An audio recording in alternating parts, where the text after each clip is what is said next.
Okay, so this is the proverbial quiet stage. For a long time we were using amps. For a while we carried our own, and then when we couldn't, we would hire amps. A couple years ago, Matt discovered that he had a really good shot at using the Helix and making it work.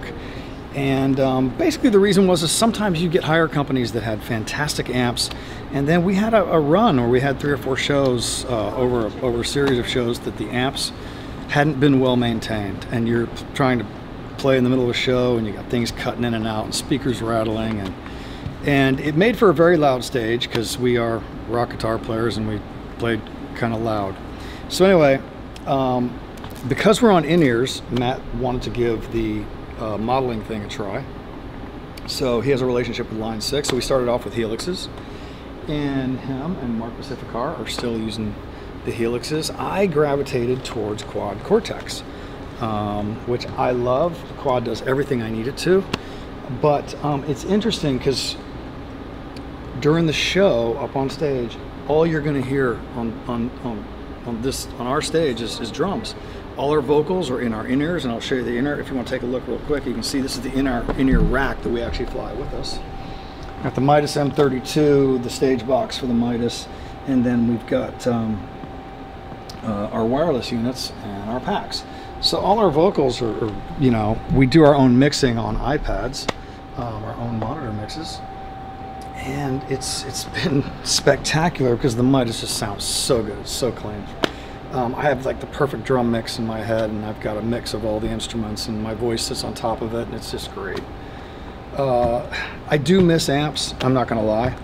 I spent, you know, 40 years of my career or more playing with a big Marshall half stack or 2, so I do miss that. But the consistency of the Quad Cortex every night, being able to go into the Quad site and find guys that had sampled the exact type of amps that I love and the pedals that I use, like the clones, and make that work has been a game changer for us.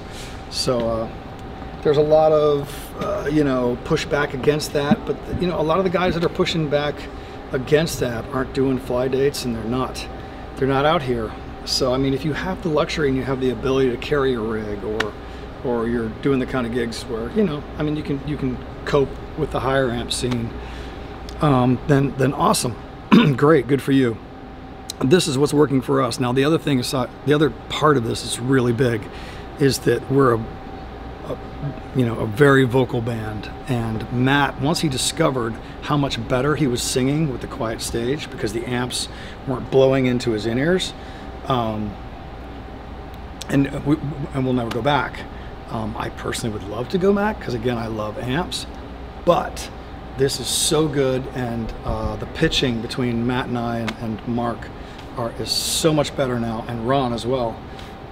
It's been more helpful to Ron because we don't have amps blowing into the drum mics, and it helps Mark out front because it's just a cleaner mix. You know, you don't have Marshalls blowing into your drum mics, they're not blowing into your vocal mics, coming back into your in-ears. It's just been a big thing, and when you walk out in front of the stage, you really can't tell the difference anymore because the sampling, the modeling, it's all gotten so good. The captures that I'm using on that Quad Cortex are so good, you can't tell the difference anymore.